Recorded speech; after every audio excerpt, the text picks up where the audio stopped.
Hi, my name is Noel Kashmiri, and today I'm going to be going over a skill video on teaching prenatal education to mothers.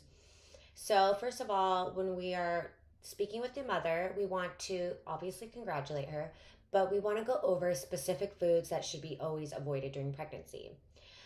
Depending what, but unpasteurized milk or products made from pasteurized milk, like soft cheeses such as brie or like the Mexican cheese queso blanco, queso fresco, asadero. Also, meats like hot dogs, luncheon meats, bologna, and deli meats. These should be only eaten if they've been reheated to be steaming hot. So, deli made and other store bought salads such as egg, chicken, ham, and seafood should be avoided. They shouldn't be eaten. And the reason for this is because pregnant women need to avoid these foods so they don't contract listeriosis. So this is a disease resulting from an infection with bacteria. The bacteria is called listeria. And this can cause an increased risk for stillborn, miscarriage, premature birth, and that's something that we don't want to see. So it's best to avoid those foods and teach her that. So we also want to go over which over-the-counter medications and supplements that can be used while being pregnant and those that should be avoided. And we also should teach her why we should be avoiding them. So for instance, Tylenol we can take for pain. Tums is okay for heartburn. Claritin is an antihistamine and it's safe during pregnancy. There's other antihistamines that might not be safe during pregnancy, but Claritin is. Folic acid, we want to take this to promote any neural tube defects, and this is very important taking on early on and during pregnancy to not promote neural tube defects. So we also want to take prenatal vitamins, and the reason is for this, it contains calcium and it contains iron. I also want to go over some of the medications that we should be typically avoiding during pregnancy and teach them why we should be avoiding those during pregnancy.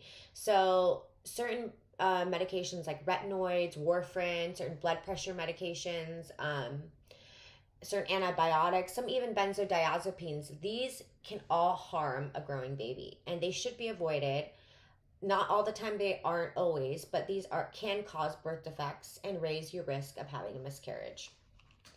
Also, I want to go over what we can teach the mother. Like, we want to teach the mother what environmental exposures can we avoid while being pregnant. Why do we avoid those? So, for instance, cleaning chemicals. You're at home cleaning. You want to avoid those because those can cause neural tube defects.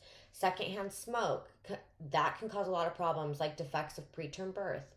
Pesticides can cause birth defects. So can lead cause birth defects as well. Next, I want to discuss how alcohol, tobacco, and substance use can harm you while you're pregnant and the associated risk of what it is to the fetus. So basically, alcohol can cause fetal alcohol syndrome. We want to stay away from using alcohol.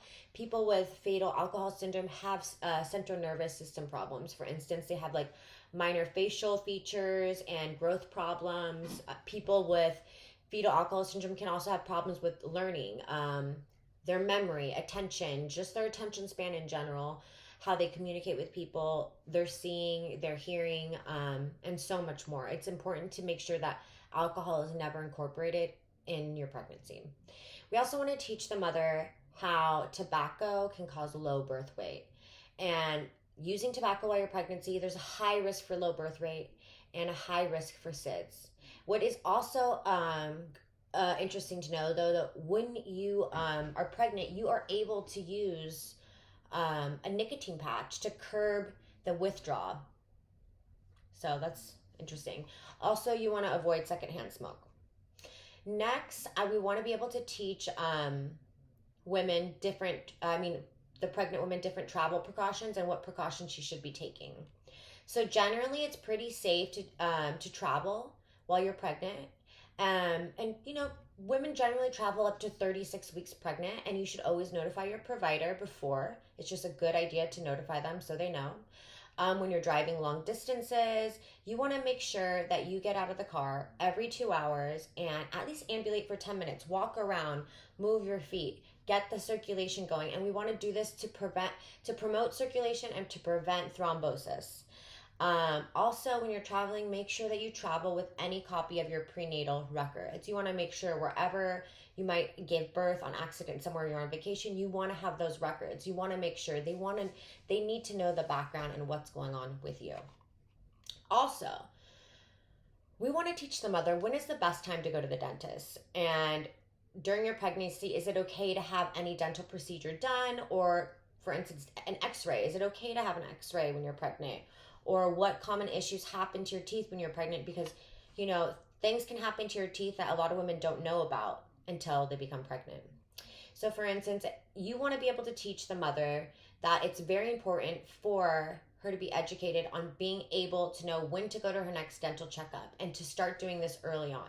So we want to be able to educate the mother on getting dental checkups early on in her pregnancy, because women experience nausea, vomiting, heartburn, hyperemia, and these are all going to be symptoms associated with certain things that happen in pregnancy that can cause poor oral hygiene and certain dental caries. So, for instance, the best time would be going to the dentist would be scheduling during your second trimester.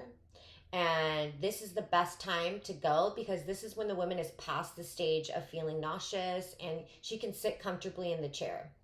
Also, for x-rays, a lot of women fear going to the dentist and will harm their fetus and stuff like that. But pregnant women are given aprons, and these aprons are lead aprons. Sometimes dentists even put two over you.